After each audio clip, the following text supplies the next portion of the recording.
All right, my name is Captain Irving, and you're in F Troop. Now, oh, kitty.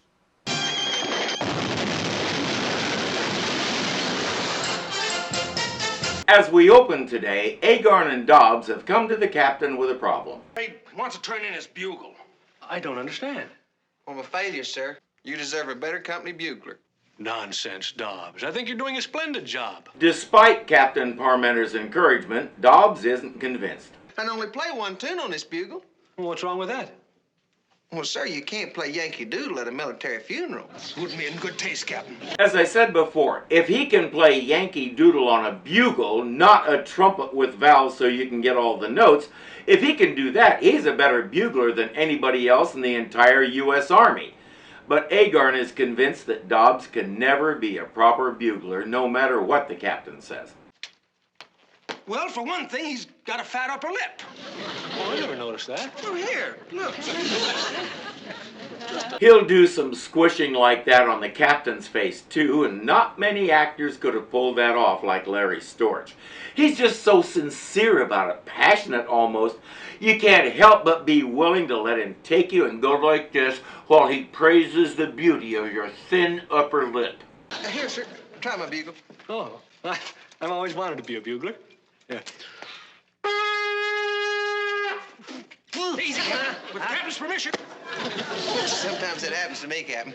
When I began studying music seriously, my first instrument was the trumpet. I'm proud to say that only happened to me twice. Dobbs is encouraged beyond his ability to express it. Captain Parmenter really is a good man who cares about his troops. And right now, Jane has some news that could threaten those troops. Wilton, did you hear the news? Bald Eagle was spotted near Fort Dodge. What? I don't believe it. It's true. Bald eagle on the loose. And they say that he's headed for Fort Courage. Bald Eagle headed for Fort Courage? That's right. What are you going to do? Well, the first thing I'm going to do is find out who Bald Eagle is. That would constitute a valid starting point, yes. Bald Eagle is a Hekawi warrior, pretty much the only one, who's trying to work with Geronimo and Cochise to start an uprising. Captain Parmenter and Corporal Agarn will assemble the men to tell them what's happening and make a plan. But where's Sergeant O'Rourke? Well, he's at the Hekawi camp overseeing a moccasin-making assembly. Agarn brings the news. Oh, no. Must get out of here right now. Wait a minute, where you go? I do not know, but if Bald Eagle come this way, must go that way. O'Rourke calms him down and says, we'll take care of everything, including Bald Eagle. Sergeant O'Rourke! Tantum Rasanora Manakura. Unarakatembu. Or not. That's right, he's Wild Eagle's son from a previous marriage. Let's take a moment to talk about how perfect this casting is. Don Rickles was truly unique. There have been other quote-unquote insult artist comics, but nobody could do it like he could. The funniest thing about that is, it happened by accident. He was doing a stand-up routine at a club, and some hecklers started doing their thing. He came back with a bunch of zingers aimed straight at them, including calling them hockey pucks. The audience loved it right down to the hecklers. Mr. Rickles realized he had something here and developed it to the fullest. He was close friends with some of the greats of the time, including Frank Sinatra and the Rat Pack. He considered Bob Newhart his closest friend. And even though a lot of the clubs he played were owned by mobsters, he managed to keep himself clean and separate from all that.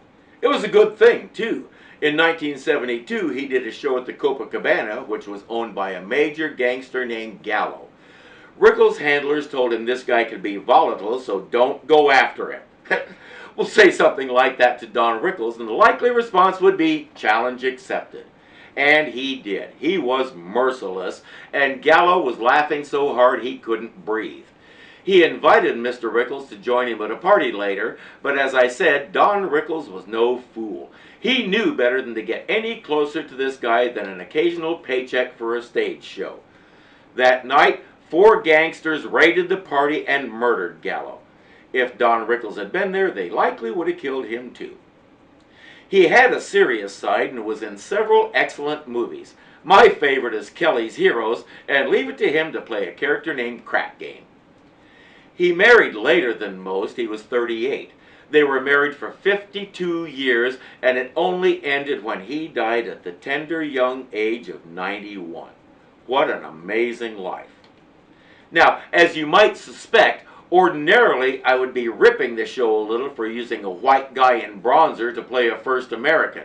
But I don't know that there were any first American actors at the time who could come close to filling the role the way he did. You do what you have to do to make the show excellent. That means casting Don Rickles in bronzer. I see you catch 2 soldier dogs.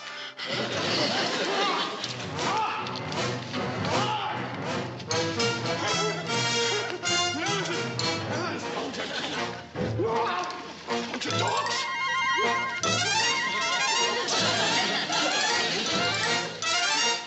I think he's trying to tell us something. I think he forgot something, like they're not tied up, they can just walk away. Wild Eagle tries to explain that these guys are friends and business partners. They tell him, if you do this right, you can be part of it. I don't want to go in business with Soldier Dog. I don't want to be friends with Soldier. Want to be like brave warrior Geronimo. Kill, kill, kill. His mother spoiled him rotten. Bald Eagle is determined to attack the fort, but none of the Hekawi will join him.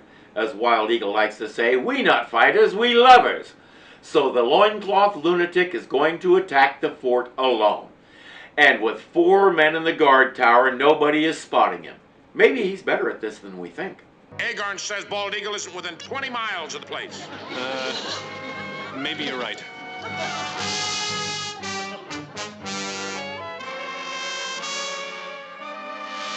Wilton! Oh!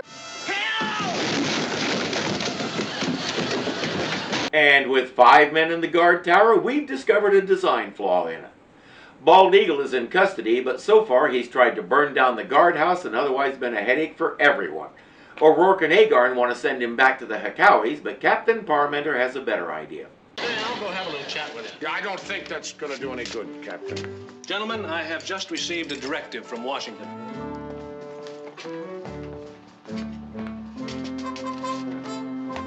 It orders all frontier commands to begin a program of friendliness toward the Indian. It's called Operation Bury the Hatchet. I wouldn't give that hatchet to Bald Eagle if I were you. I think we all know what he'd do with it. There's no talking to Bald Eagle, and he refuses to do a work detail because today is his birthday. So Captain Parmenter throws him a party, complete with a cake that Jane baked. Here, Wilton, you cut the cake. Oh, all right. Yep.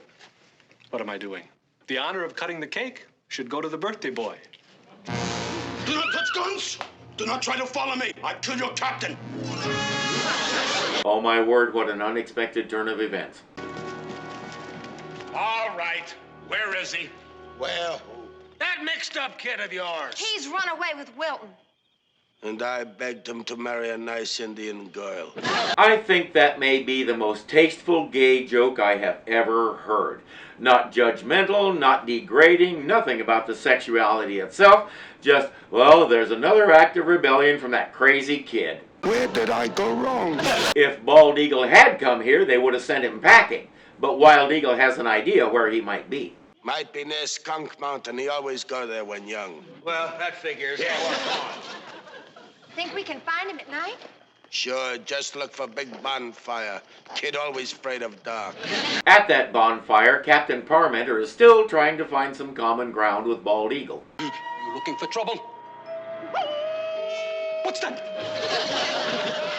Why don't you go out and see? In the dark? Why, you shouldn't be afraid of the dark. Who's afraid? Bald Eagle not afraid. Oh, it's nothing to be ashamed of. I used to be afraid of the dark myself. You were? I think he may have just found a bit. I used to sleep by candlelight. You did? How you learn how to sleep in dark? The other soldiers in my tent kept blowing out the candle. The captain says it's nothing to be ashamed of. In fact, it's perfectly natural. Well, I wouldn't worry too much about it. I bet even a brave warrior like, say, Geronimo is afraid of something. Geronimo! Always Geronimo! Geronimo this, Geronimo that. I'm sick of Geronimo. You know him? He's my cousin. We grow up together. Everybody say, be like cousin Geronimo. I think he's found a few acres of common ground because all he's heard all his life was be like your cousin Hercules. They like Geronimo. Big, handsome, full head of hair. Me always have head of skin. You must have been prematurely bald. That's why I get my first scalp. You should be shot for that. No, the man who sold me this wig, he should be shot. That's a wig? Cost me $5. Get it from mail order catalog. Man send me wrong hair. They both had strict fathers who yelled a lot. Neither father trusted his son with the family vehicle when the son wanted to go on a date. They wonder why we're so mixed up. I guess Parmenter's method of Operation Bury the Hatchet really worked.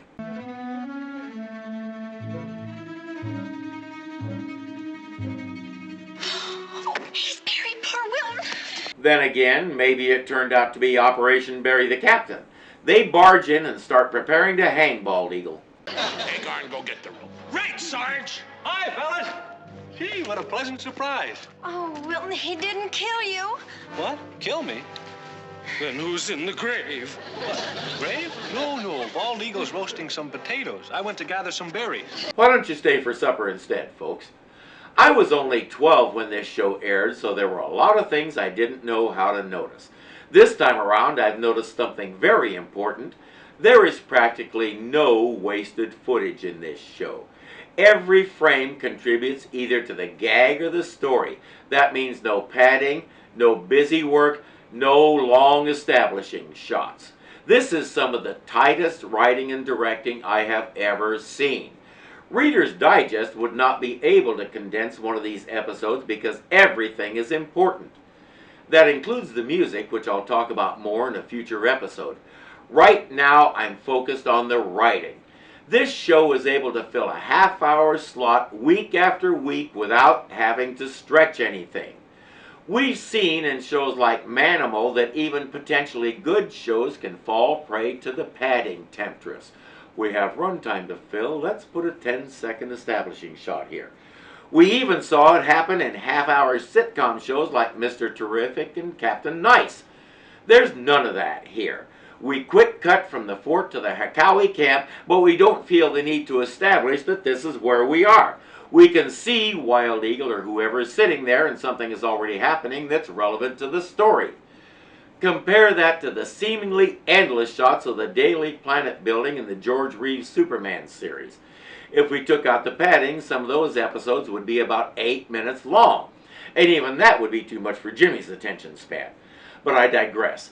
We have none of that here. We have stories that move at a perfect pace. We have gags in the right places and pulled off in a nice, tight fashion so we can keep moving. We are looking at greatness here, my friends. If you're enjoying this, be sure to click the thumbs up button to show you like it. If you're not subscribed yet, punch me in the face right here and get it done. And don't forget that you can become a patron and help keep this kitty fed. The link is below. Until next time.